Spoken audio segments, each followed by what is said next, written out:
friends, welcome back to Soru Tarmar. நீங்க நம்ம என்ன பார்க்க போறோம் பாத்தீங்கன்னா ஒரு பஜ்ஜி ரெசிபி தான் பார்க்க போறோம். இது வாழைக்காய் பஜ்ஜி, வெங்காய பஜ்ஜி இல்லங்க, ஒரு மீன் வந்த பஜ்ஜி தான். ஆமா, இப்போ நாக்கு மீன் வாங்கி சுத்தமா க்ளீன் பண்ணிட்டு அதுல பஜ்ஜி போட போறோம். டேஸ்ட் வேற லெவல்ல இருக்கும். ஓகே फ्रेंड्स, இப்போ நாக்கு மீன் பஜ்ஜி எப்படி பண்ணலாம் சொல்லி பார்க்கலாம் வாங்க.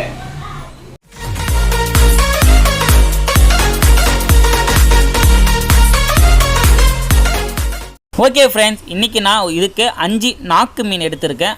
இந்த நாக்கு மீனில் பார்த்தீங்கன்னா 2 சைடுமே ஸ்கின் இருக்கும். அதை ரிமூவ் பண்ணிவிட்டு நல்லா க்ளீன் பண்ணி எடுத்து வச்சுக்கோங்க. இதில் பார்த்தீங்கன்னா முள் எதுவுமே இருக்காது, சென்ட்ரு முள் மட்டும் தான் இருக்கும். ஸோ சாப்பிட சூப்பராக இருக்கும். இப்போ இதை நம்ம ஒரு உப்பு காரம் போட்டு கோட்டிங் கொடுத்து 10-15 நிமிஷம் ஊற வச்சுக்கலாம். இதுக்கு 1 டீஸ்பூன் வீட்டில் வச்சுருக்க நார்மல் மிளகாத்தூளை ஆட் பண்ணிக்கோங்க. கொஞ்சமாக உப்பு, 1 டீஸ்பூன் இஞ்சி பூண்டு பேஸ்ட் ஆட் பண்ணி நல்லா மிக்ஸ் பண்ணி எடுத்து வச்சுக்கோங்க.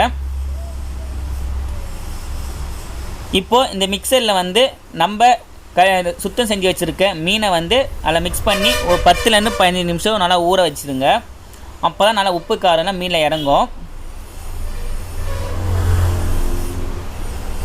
இதே மாதிரி எல்லாமே ரெடி பண்ணி எடுத்து வச்சுக்கலாம். ஓகே பாருங்கள், இப்போ 5 மீனுக்குமே நான் எல்லாம் அப்ளை பண்ணி ஊற வச்சு எடுத்து வச்சுருக்கேன். இப்போது பஜ்ஜி போட நான் நார்மலாக கடையில் விற்கிற பஜ்ஜி மாவு தான் வாங்கியிருக்கேன். ஸோ அதிலே பஜ்ஜி போடலாம். அப்படி இல்லைன்னா நீங்கள் பஜ்ஜி மாவு ரெடி பண்ணுவீங்கன்னா நீங்களும் வீட்டில் ரெடி பண்ணிக்கலாம், ஒன்றும் தப்பு கிடையாது. இப்போது அது கொட்டிட்டு கொஞ்சமாக தண்ணி ஆட் பண்ணி மிக்ஸ் பண்ணி எடுத்துக்கோங்க. நார்மலாக பஜ்ஜி போடுறதுக்கு எந்த அளவு தண்ணி ஆட் பண்ணி மிக்ஸ் பண்ணுவீங்களோ அதே மாதிரி மிக்ஸ் பண்ணி எடுத்து வச்சுக்கோங்க. ரொம்ப தண்ணியாக இருக்கக்கூடாது, கொஞ்சம் கெட்டியாக இருக்கணும். பாருங்கள், இந்த அளவுக்கு இருந்தால் போதும்.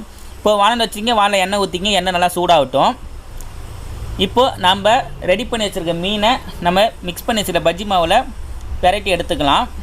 நம்ம வாழைக்காய் பஜ்ஜி எப்படி பண்ணுவோமோ அதே சேம் மெத்தட் தான்.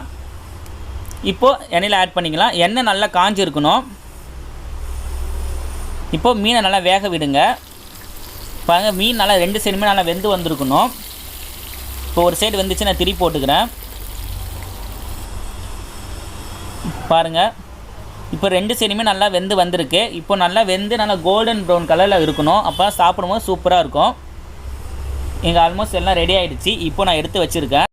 ஓகே ஃப்ரெண்ட்ஸ், இப்போது சூடான நாக்கு மீன் பஜ்ஜி ரெடி ஆகிடுச்சு. இதில் முள் எதுவுமே இருக்காது, சென்ட்ரு முள் மட்டும் தான் இருக்கும். ஸோ ஈஸியாக எடுத்து சாப்பிட்லாம். நீங்களும் மறக்காமல் உங்கள்கிட்ட ட்ரை பண்ணி பாருங்கள். ஃப்ரெண்ட்ஸ், இந்த வீடியோ பார்த்துருக்கீங்கன்னு நினைக்கிறேன். பார்க்கவே சூப்பராக இருக்குங்களா? இதில் வந்து முள் இருக்குன்னு சொல்லி பயப்படாதீங்க, நடுவில் ஒரே சென்ட்ரு முள் மட்டும் தான் இருக்கும். ஸோ சூப்பராக எடுத்து சாப்பிட்லாம், முள் அதிகமாக இருக்காது. நீங்களும் உங்கள்கிட்ட ட்ரை பண்ணி பாருங்கள். ட்ரை பண்ணி பார்த்துட்டு எப்படி சொல்லி மறக்காமல் கமெண்ட் பாக்ஸில் கமெண்ட் பண்ணுங்கள். இதோட உங்கள் அடுத்த வீடியோவில் சந்திக்கிறேன். அது வரைக்கும் உங்களிடம் இந்த விடைபெறுவது உங்கள் நண்பன் சோறு தாறுமாறு.